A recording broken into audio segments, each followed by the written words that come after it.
مائیں جب تعلیم یافتہ ہوں گی ان کے سارے بچے تعلیم یافتہ ہو جائیں گے.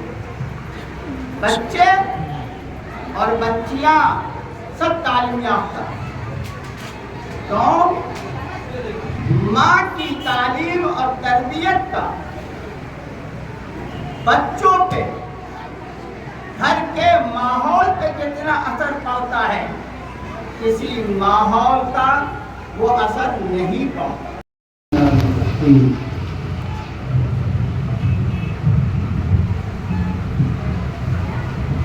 الحمد لله رب العالمين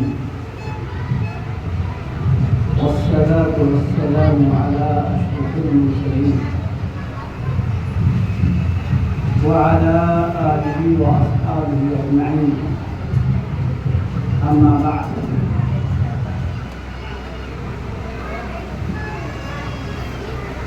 قال النبي صلى الله عليه وسلم: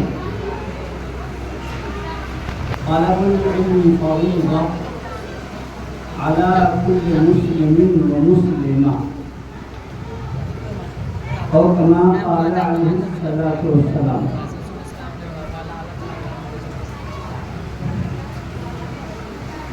محترم ہمارے ڈاکٹر و پروفیسر صابر گری صاحب،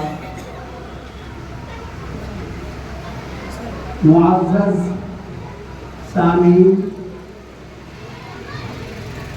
اور عزیز بچوں و بچیاں، وقت کافی ہو چکا ہے. تھوڑی دیر ہی میں یہ مجلس بھی ختم ہو جائے گی، اس لیے میں زیادہ وقت نہیں لوں گا. بس ایک بات یہاں آ کر کے ذہن میں آئی ہے، اس پہ تھوڑی سی روشنی ڈالنا چاہتا ہوں.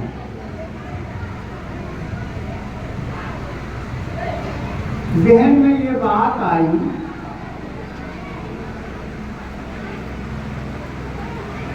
کہ بعض لوگ یہ بولتے ہیں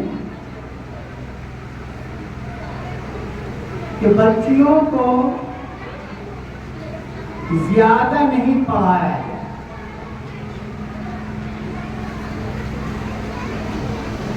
میں نے بھی اپنے کانوں سے سنا ہے.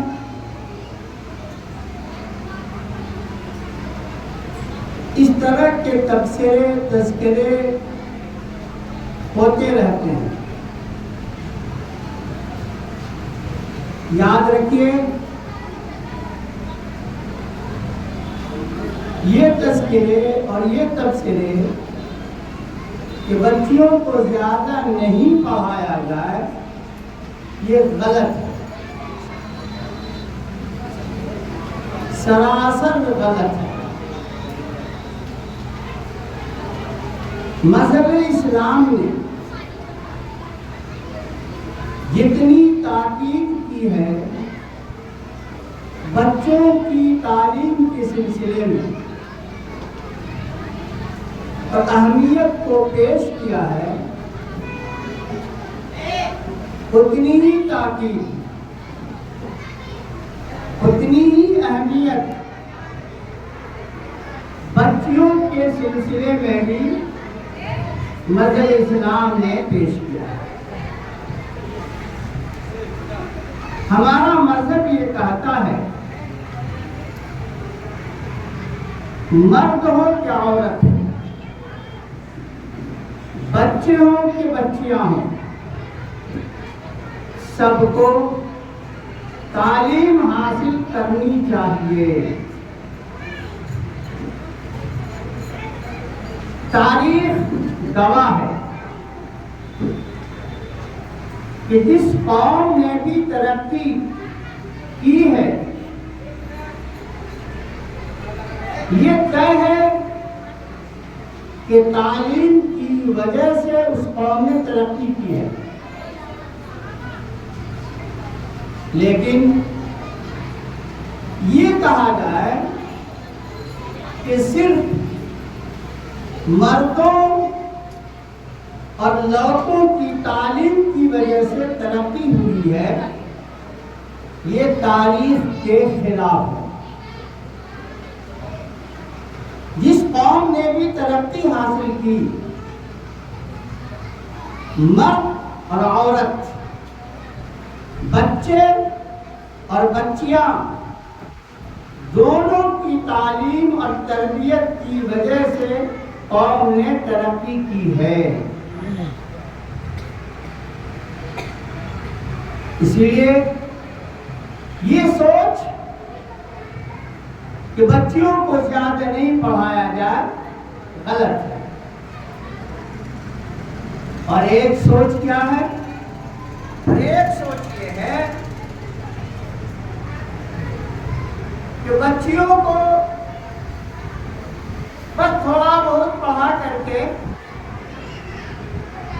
گھر کے کام کاج میں لگا دیا ہے۔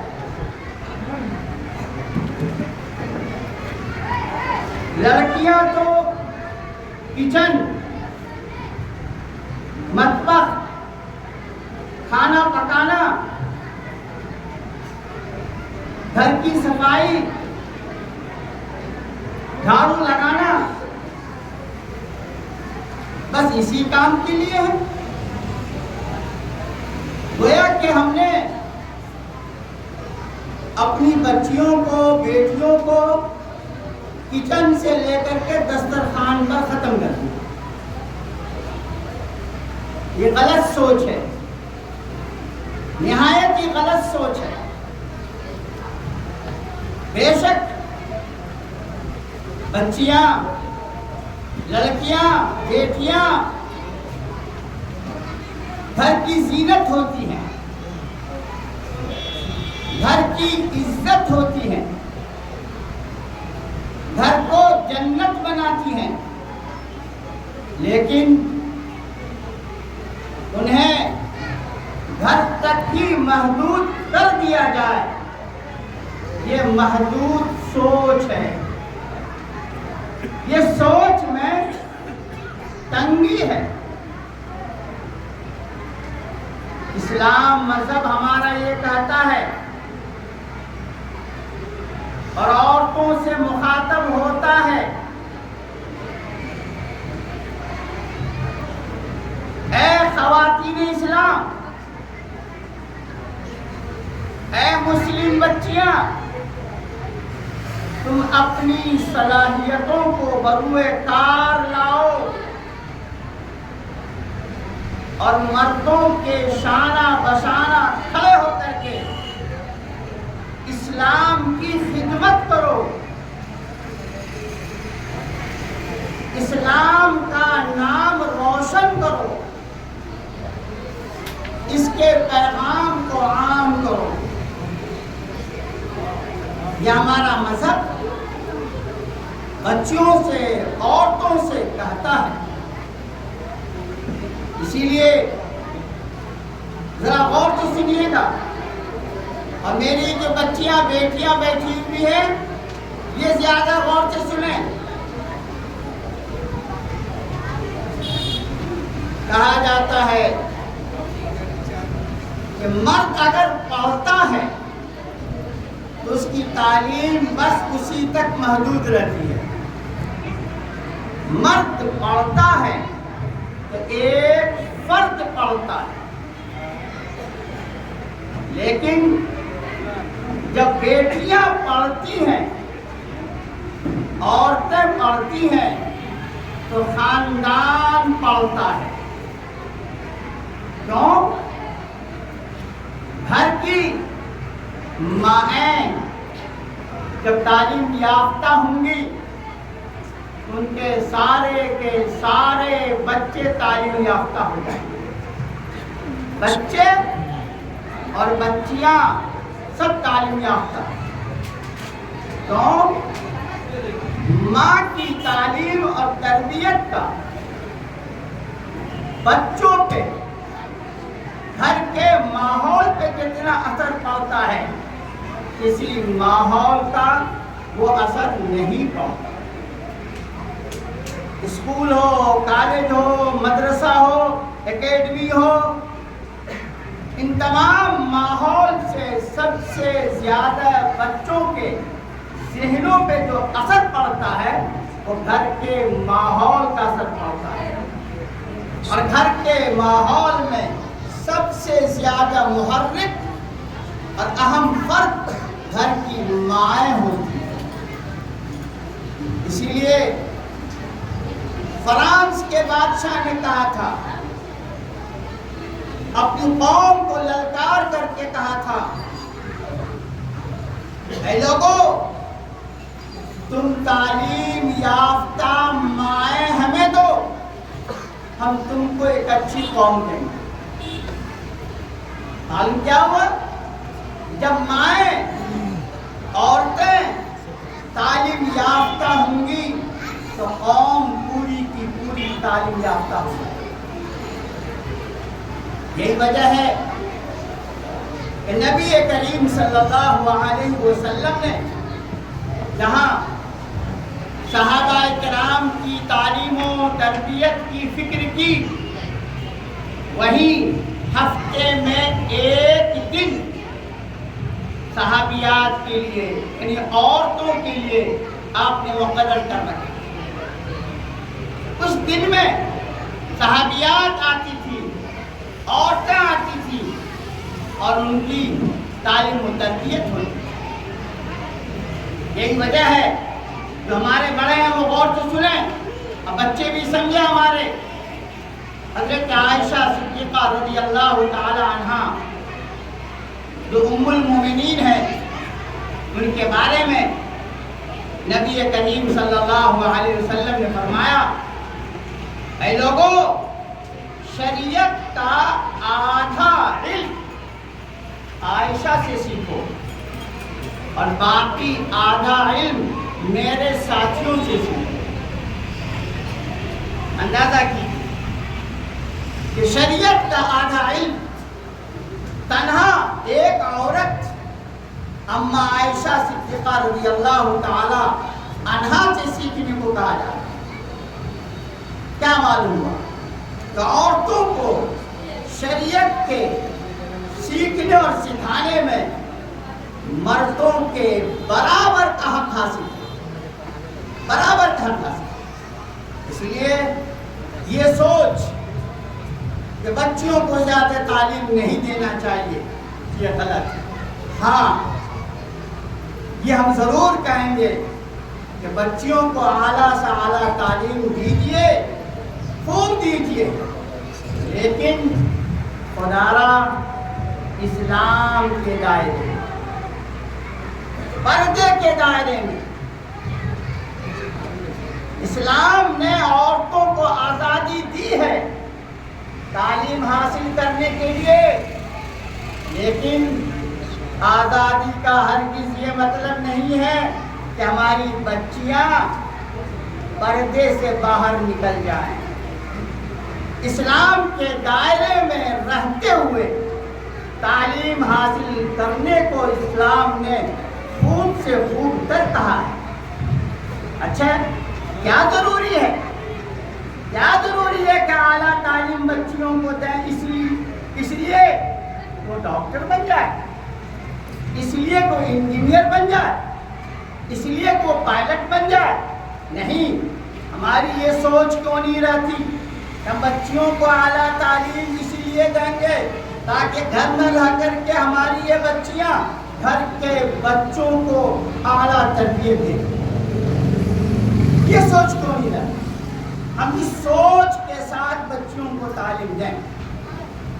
خلاصہ یہ ہے کہ ہمیں اپنی سوچ کو بدلنا ہوگا، ہمیں اپنی فکر کو بدلنا ہوگا۔ جس طرح سے ہم بچوں کے سلسلے میں تعلیم کی فکر کرتے ہیں، ایسے بچیوں کے سلسلے میں فکر کریں۔ ایک بات تو یہ مجھے کہیں، دوسری بات یہ ہے اسی فکر کو بدلنے کے لیے بھی سیاہ اسلامی اکیڈمی کی بنیاد پڑی ہے. جہاں اس کے اور مقاصد ہیں بڑے بڑے، وہیں ایک مقصد یہ بھی ہے کہ لوگوں کی سوچ کو بدلا جائے، لوگوں کی غلط فکروں کی اصلاح کی جائے، لوگوں میں اس بات کو ڈالا جائے کہ بچوں کی تعلیم کی بھی فکر کرنا اسی طرح چاہیے جس طرح کہ ہم بچوں کی تعلیم کی فکر کرتے ہیں. سیاہ اسلامک اکیڈمی کے مقاصد میں ایک بڑا مقصد یہ بھی ہے، اور الحمدللہ یہ اکیڈمی اپنے مقصد کے گامزن ہے. اپنے مقصد میں کامیابی کی راہ اور کامیابی کی منزل کی طرف یہ اکیڈمی چل رہی ہے. تیسری بات یہ مجھے کو یاد رکھیے گا، ہمارے بڑے جو موجود ہیں گارجین، خاص طور سے میں ان سے مخاطب ہوں. آپ نے اگر اپنے بچوں کو اور بچیوں کو تعلیم اور تربیت میں کمی کر دی اور ان کو آپ نے بڑی تجارت میں لگا دیا، بڑی دکانداری میں لگا دیا، انہیں آپ نے دولت کی راہ پہ ڈال دیا اور تعلیم و تربیت میں کمی کر دی، تو یاد رکھیے آپ نے اپنے بچوں کے لیے کچھ نہیں کیا. لیکن اگر آپ نے بچوں کو اور بچیوں کو تعلیم دی، تربیت دی، چاہے وہ دنیاوی لحاظ سے خوشحال نہیں ہوئے لیکن تربیت آ گئی، تعلیم آ گئی، تو آپ نے اپنے بچوں کو سب کچھ دے دیا. حضرت علی رضی اللہ تعالیٰ عنہ سے کسی نے پوچھا علم کے بارے میں، تو فرمایا انہوں نے کہ جس کے پاس علم آ گیا اس کو سب کچھ مل گیا، اور جس کے پاس علم نہیں آیا، تربیت نہیں ملی اور اس کو دنیا مل گئی، تو یاد رکھو اس کو کچھ نہیں ملا. دنیا مل جائے، علم نہیں ملا، تربیت نہیں ملی، اس کو کچھ نہیں ملا. ضرورت اس بات کی ہے کہ ہم اپنے بچوں کے لیے تعلیم و تربیت کی فکر کریں. آخری بات کیا، بغیر ہم اپنے مالی تعاون سے اپنے ادارے کو مضبوط کر سکتے ہیں؟ کیا ہم اپنی جیب کو ڈھیلا کیے بغیر اپنے بچوں کی تعلیم اور تربیت اچھی کر سکتے ہیں؟ نہیں کر سکتے. آج یہ مٹھی بھر اسرائیل ذہنی طور پر پوری دنیا اسرائیل کی غلامی میں ہے. پوری دنیا ذہنی طور پر اسرائیل کی مٹھی میں ہے. کیوں؟ کیا وجہ ہے؟ کیا ایک بھی طاقت اس کے پاس زیادہ ہے؟ نہیں، اس کے پاس جو طاقت ہے اور بہت بڑی طاقت ہے وہ علم کی طاقت. اسرائیل تعلیم میں پوری دنیا کے اندر سب سے آگے. دینی تعلیم میں بھی بہت آگے ہیں. وہ ایسے یہودی ہیں ہمارے بڑے بڑے علماء سے بھی ماہر عالم کہلاتے ہیں. وہ ہمارے قرآن شریف پر ریسرچ کرتے ہیں، ایسی معلومات رکھتے ہیں، اور دنیاوی تعلیم میں تو آگے ہیں ہی. یہ مٹھی بھر جو ذہنی طور پر حکومت کر رہے ہیں، ذہنی طور پر پوری دنیا ان کی غلام ہے. کیوں؟ وہ اس لیے، یاد رکھیے گا جو میں کہنے جا رہا ہوں، وہ اس لیے انہوں نے اپنی کمائی کے 3 حصے کو بچوں کی تعلیم و تربیت پہ خرچ کیا ہے. اپنی کمائی کے 3 حصے کو اور 1 حصہ اپنی ضرورت کا خرچ. کمائی کے 3 حصے بچوں کی تعلیم. آج کیا ہو رہا ہے؟ ہم اپنے بچوں کو یا اسکول میں پڑھا رہے ہیں یا کسی اسکول میں پڑھا رہے ہیں. ہمارا حال یہ ہے بزرگوں کہ ہم اپنے بچوں کی فیس بھی وقت پہ نہیں دیتے. ہم جانتے ہیں ہمیں مولانا عبدالرحمان کچھ کہیں یا نہیں کہیں، ہم جانتے ہیں اپنی قوم کی مزاج کو. ہمارا بچہ پڑھ رہا ہے، 4 مہینے ہو گئے، 5 مہینے ہو گئے، فیس اب تک جمع نہیں ہوئی. کیا بھائی مولانا دے دیں گے، مولانا دے دیں گے، آمدنی ہوتی ہے، پیسہ کچھ ہوگا تو دے دیں گے. غلط بات ہے. اپنی ساری ضرورتوں کو ہم پورا کر رہے ہیں اور بچہ جس کی وجہ سے ہمارا بچہ اچھا بنے گا، جس تعلیم و تربیت کی وجہ سے ہمارا بچہ ایک قیمتی بچہ بنے گا، ہم وہی غلطی کرتے ہیں. ہم بازار جاتے ہیں، 500 روپے کی مچھلی خرید کے لے آتے ہیں. ایک دن نہیں کھائیں گے مچھلی، ہم ایک دن نہیں کھائیں گے گوشت. اس پیسے کو ہم بچا کے رکھیں گے یہ سوچ کر ہم اپنے بچے کی فیس میں اس کو جمع دیں گے ضیاء اسلامی کے پیٹ میں. ہماری یہ فکر کیوں نہیں؟ جب تک ہم اپنے عیش و عشرت میں اپنے آپ پہ کنٹرول نہیں کریں گے، اپنے کھان پان میں جب تک کنٹرول نہیں کریں گے اور اس نیت سے کنٹرول نہیں کریں گے، ہمیں بچوں کو تعلیم دینی ہے، بچوں کی تربیت کرنی ہے، تو میرے دوستوں بزرگوں ہم کامیاب نہیں ہو سکتے. آج مسلمان کھانے پینے میں برباد ہو رہا ہے. بڑے بڑے شہروں میں جائیے، بڑے بڑے ہوٹلوں میں 2 بجے 3 بجے پوری رات تک ہوٹل کھلا رہتا ہے اور آپ جائزہ لیں گے تو زیادہ تر مسلم لوگ رہتے ہیں. رمضان کے مہینے میں میں دیکھتا ہوں، میرا سفر ہوتا ہے، دیکھتا ہوں کہ پوری رات یوں ہی گزار دیتے ہیں ہوٹلوں میں بیٹھ کر کھاتے پیتے اور پھر پورا دن سوئے رہتے. یہ کیا بات ہے؟ کیا مسلمان اسی لیے آیا دنیا میں کھائے پیے سے؟ نہیں. بزرگوں اس سوچ کو بدلیں. خدا را اس اکیڈمی کو مضبوط کریں اور مضبوط اسی طور پر ہوگا کہ ہم اپنی مالی قربانی بھی پیش کریں. ابھی ہمارے عزیز مکرم مولانا عبدالرحمان نے کہا کہ آپ کا 1 روپیہ آپ کے بچوں پہ خرچ ہوتا ہے، جب جو چاہے حساب لے. بڑی بات ہے، بہت بڑی بات ہے. یہ ہم کو اور آپ کو اعتماد کرنے کی بات ہے. اسی لیے ہماری آپ کی یہی گزارش ہے، خدا را آپ اس ادارے کو مضبوط کیجیے. جہاں آپ نے بچے کو بھیجا ہے تو ان بچوں پہ جو مالی تعاون ہوتا ہے، جو مالی صرفہ ہوتا ہے، ہم خدا را اس میں پیچھے نہ رہیں. جب بھی ہمارا یہ ادارہ مضبوط ہوگا اور ہمارا بچہ آگے بھی بڑھے گا، پھولے گا، پھلے گا اور پھر انشاءاللہ وہی بچے ہماری آنکھوں کے لیے وہ سکون بنیں گے اور ہماری راحت کا سامان بنیں گے. امید یہ کہ باتیں سمجھ میں آ گئی ہوں گی اور میری دعا ہے اللہ اس اکیڈمی کو خوب آگے بڑھائے اور مولانا کو اور مولانا کے ساتھ جو ان کے احباب ہیں اللہ سب کی مدد فرمائے. وما توفیقی الا باللہ.